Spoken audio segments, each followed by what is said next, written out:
Que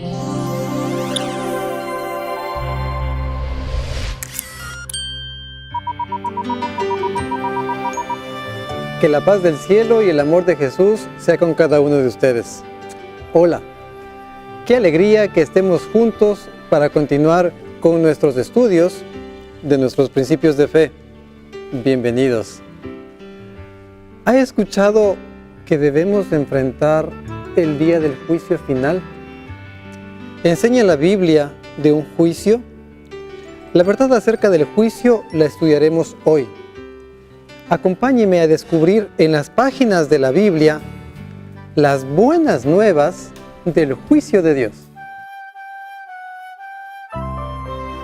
En el tema anterior, nosotros estudiamos en los principios de fe que el profeta Daniel, en su capítulo 8, el verso 14, nos habló de la profecía de las 2300 tardes y mañanas, que empezó en el año 457 antes de Cristo y culminó en el año de 1844, y que al cumplirse el tiempo profetizado, el santuario será purificado. ¿A qué santuario se refiere la profecía? ¿Cómo sería purificado aquel santuario? Hagamos un contexto temático: el santuario terrenal y el santuario celestial. Hablemos del santuario terrenal. Cuando Dios liberó a su pueblo de Egipto, guiado por Moisés, estableció un sistema completo de organización, en lo civil, en lo militar y en lo religioso. Al establecer como fundamento para la prosperidad del pueblo la vida espiritual de cada persona, se organizó el conocimiento de Dios y de su plan redentor, por medio de un sistema de ritos y ceremonias que tenían como punto céntrico un tabernáculo, también llamado santuario. Este santuario fue construido por pedido divino. Y harán un santuario para mí, y habitaré en medio de ellos, conforme a todo lo que yo te muestre, el diseño del tabernáculo y el diseño de todos sus utensilios, así lo haréis. Éxodo 25, 8 y 9. La construcción de este santuario llevó 2 años y se lo hizo conforme al modelo que recibió Moisés.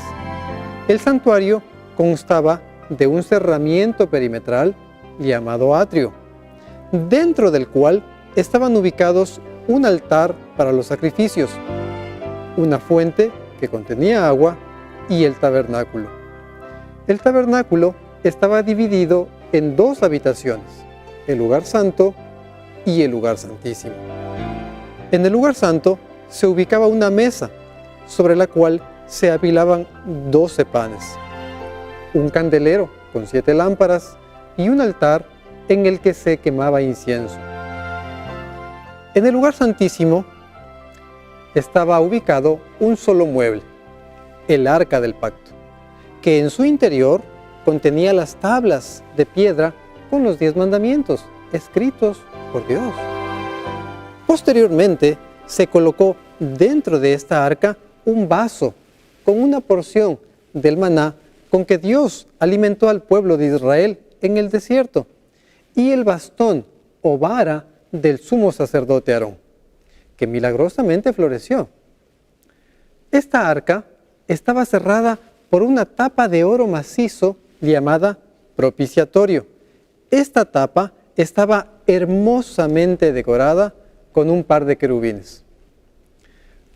Todo el detalle para la construcción de este santuario, sus medidas, formas, materiales a ser utilizados y las personas que lo construirían, se encuentra registrado en los capítulos 25 al 31 del libro de Éxodo. Junto con la construcción del santuario, se estableció un ministerio de sacerdotes que oficiarían los diferentes sacrificios y ceremonias.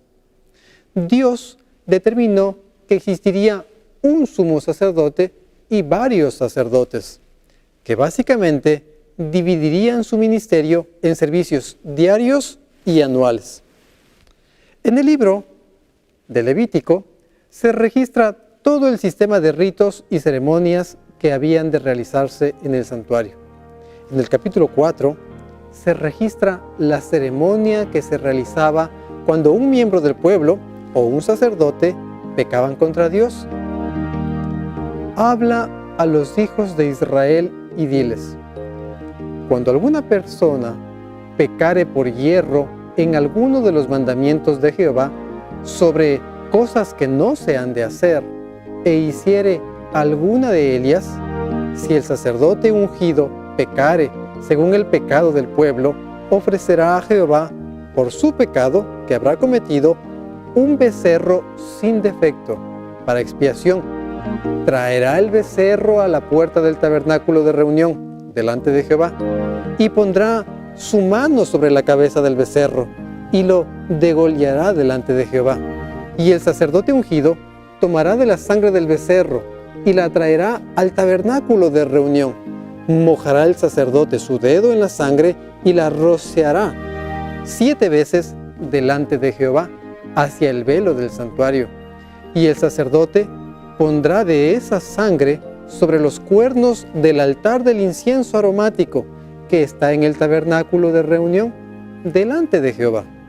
Y echará el resto de la sangre del becerro al pie del altar del holocausto, que está a la puerta del tabernáculo de reunión. Levítico 4, del 2 al 7. De esta manera, el pecado pasaba de manera simbólica del pecador al becerro y del becerro al santuario. Durante todo el año, la sangre que llevaba los pecados del pueblo ensuciaba la cortina que separaba el lugar santo del lugar santísimo del santuario. Y era necesario tener una ceremonia especial para limpiar el santuario de aquellos pecados. Nótese que los sacerdotes oficiaban solamente hasta en el lugar santo del santuario diariamente. La ceremonia especial para purificar el santuario se llevaba a cabo una vez al año. Y esto tendréis por estatuto perpetuo. En el mes séptimo, a los 10 días del mes, afligiréis vuestras almas, y ninguna obra haréis, ni el natural, ni el extranjero, que mora entre vosotros. Porque en este día se hará expiación por vosotros, y seréis limpios de todos vuestros pecados delante de Jehová. Y esto tendréis como estatuto perpetuo, para hacer expiación una vez al año por todos los pecados de Israel. Levítico 16, 29, 30 y 34. El capítulo 16 de Levítico detalla la ceremonia especial que se realizaba y que consistía en su parte céntrica en tomar 2 machos cabríos, sacrificar uno de ellos, derramar una porción de su sangre sobre el propiciatorio en el lugar santísimo y de esta manera limpiarlo, y luego de salir colocar simbólicamente todos los pecados de Israel sobre el otro macho cabrío, al que se lo enviaba al desierto y se lo dejaba ir. De esta manera, una sola vez en el año entraba el sumo sacerdote en el lugar santísimo para, en forma representativa, eliminar por completo todo vestigio de pecado que existía en el santuario. El santuario era la forma como Dios buscó presentar el Evangelio en símbolos, ya que todo el santuario y sus ceremonias tenía un significado que mostraba el maravilloso plan de salvación. Cristo era el centro de todo el simbolismo. Él mismo lo declaró cuando dijo: yo soy la puerta, en Juan 10:9. Yo soy el pan de vida, en Juan 6:35. Yo soy la luz, dijo él, en Juan 8:12. Juan el Bautista, refiriéndose a él, dijo: he aquí el Cordero de Dios, en Juan 1:29.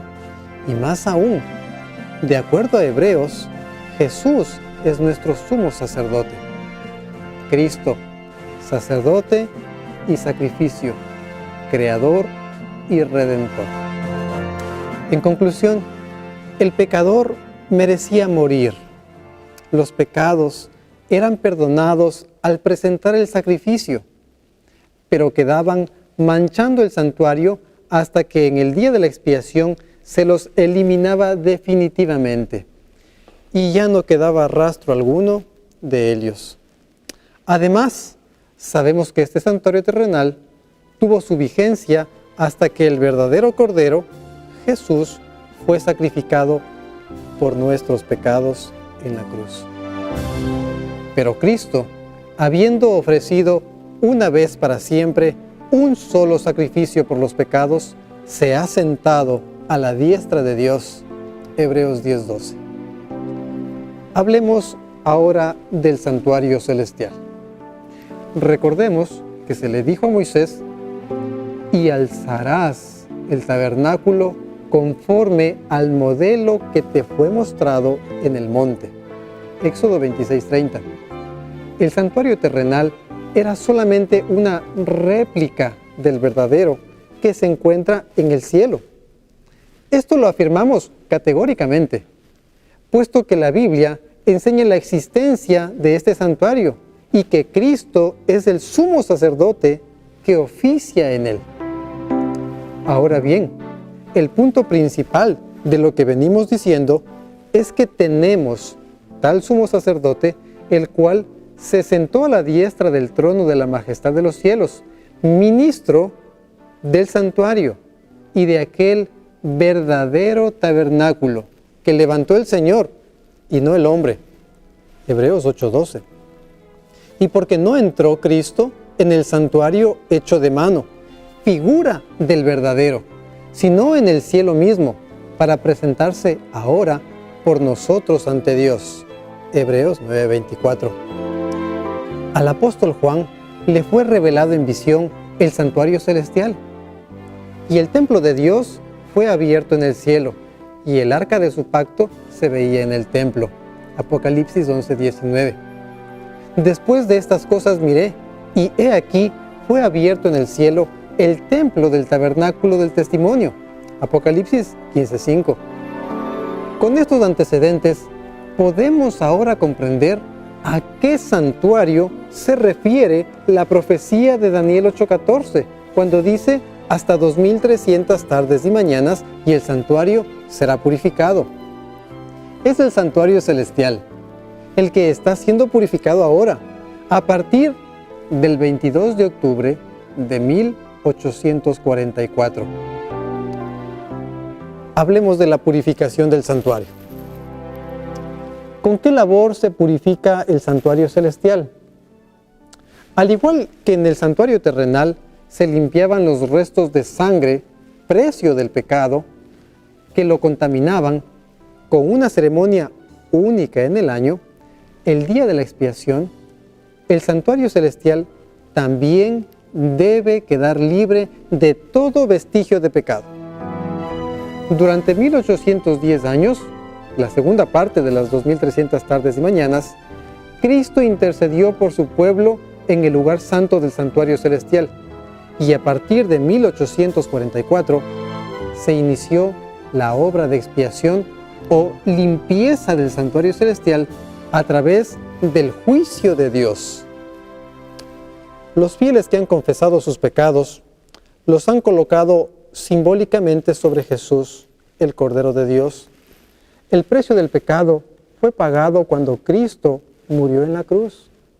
Aquellos pecados están perdonados, pero están manchando el santuario celestial, porque allí están registrados y se necesita borrarlos definitivamente mediante un acto especial, y este acto especial es el juicio de Dios. Hablemos del juicio. El juicio es una verdad bíblica. El juicio se lo presenta a lo largo de toda la Escritura. Por ejemplo, leemos en Eclesiastés 12:14, porque Dios traerá toda obra a juicio, juntamente con toda cosa encubierta, sea buena o sea mala. Asimismo, el apóstol Pablo enseña, y de la manera que está establecido para los hombres, que mueran una sola vez y después de esto, el juicio. Hebreos 9:27. Al juicio de Dios podemos dividirlo en tres partes. Primero, juicio investigador. Segundo, juicio verificador. Y tercero, la ejecución de la sentencia. La Biblia muestra que la primera parte de este juicio debe realizarse antes de la segunda venida de Jesús. He aquí, dijo él, yo vengo pronto y mi galardón conmigo para recompensar a cada uno según sea su obra. Apocalipsis 22:12. Cristo viene a entregar la recompensa decidida en el juicio investigador a cada uno. Pero, ¿por qué se necesita un juicio? Porque es necesario que todos nosotros comparezcamos ante el tribunal de Cristo para que cada uno reciba lo que haya hecho mientras estaba en el cuerpo, sea bueno o sea malo. 2 Corintios 5:10. Este juicio no es para beneficio de la deidad. Dios es omnisapiente, lo conoce todo. Es primariamente para el beneficio del universo, puesto que provee para la creación no caída la seguridad de que Dios permitirá entrar en su reino únicamente a los que estén verdaderamente convertidos. La pregunta importante ahora es, ¿cómo podemos ser declarados justos en ese juicio? La Biblia muestra una única forma para ser declarados justos en ese juicio y recibir como recompensa la vida eterna. Por cuanto todos pecaron y están destituidos de la gloria de Dios, siendo justificados gratuitamente por su gracia, mediante la redención que es en Cristo Jesús, a quien Dios puso como propiciación por medio de la fe en su sangre para manifestar su justicia, a causa de haber pasado por alto en su paciencia los pecados pasados. Romanos 3, 21 al 25. Solamente aceptando que Jesús murió para pagar la deuda de mis pecados y siendo transformado por su poder, es como podemos ser declarados justos en el juicio. Concluyamos. Resumamos lo que hoy hemos aprendido. Dios ordenó la construcción de un santuario a Moisés. Este santuario era el Evangelio presentado en símbolos, donde se destacaba que la paga del pecado era la muerte y la única esperanza se encontraba en que un sustituto muriera por el pecador. Existe un verdadero santuario en el cielo, y allí Cristo se presenta como sacrificio y mediador en favor del pecador arrepentido. Nuestros pecados, aunque perdonados, quedan registrados en el cielo y mediante una obra de juicio son borrados definitivamente. El juicio permite a toda la creación reconocer a los creyentes que han permitido que Cristo transforme sus vidas de pecadores en seres santos. El final de la profecía de los 2300 años marca el inicio del juicio de Dios. Usted y yo deberemos comparecer ante el tribunal de Cristo. ¿Está usted preparado para enfrentar el juicio? En su infinito amor, Dios preparó una única manera para que seamos declarados absueltos en nuestro juicio.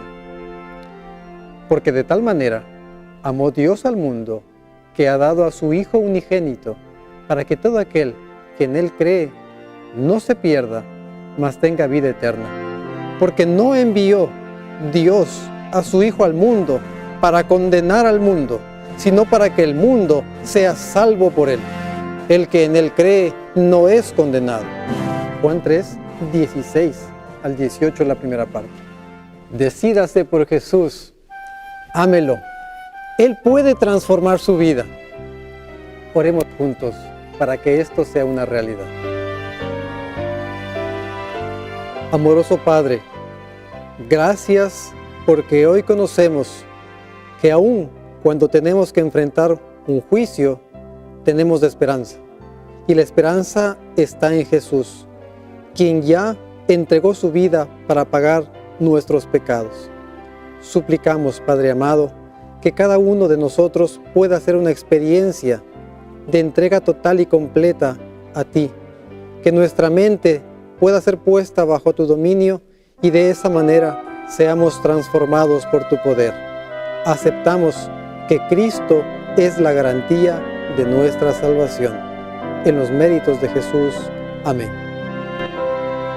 El juicio empezó, los libros se abrieron. ¿Cómo estaremos ante Dios? Todos los actos, cada palabra y pensamiento a luz saldrá. ¿Cómo estaremos ante el juez? ¿Cómo estaremos ante el juez? Faltos hallados o perdonados, Cristo ofrece limpiarnos hoy. El juicio empezó con los que descansan, luego a los vivos tocará. Por el registro que hay en los cielos, toda sentencia se dictará. ¿Cómo estaremos ante el juez? ¿Cómo estaremos ante el juez? Faltos hallados o perdonados, Cristo ofrece limpiarnos hoy. Adelantemos lo que será la próxima lección. ¿Quiere usted conocer más detalles del juicio de Dios? ¿Qué significado tienen los mensajes angélicos de Apocalipsis 14? Acompáñenos en el próximo estudio y lo descubrirá. Bendiciones para usted y su familia.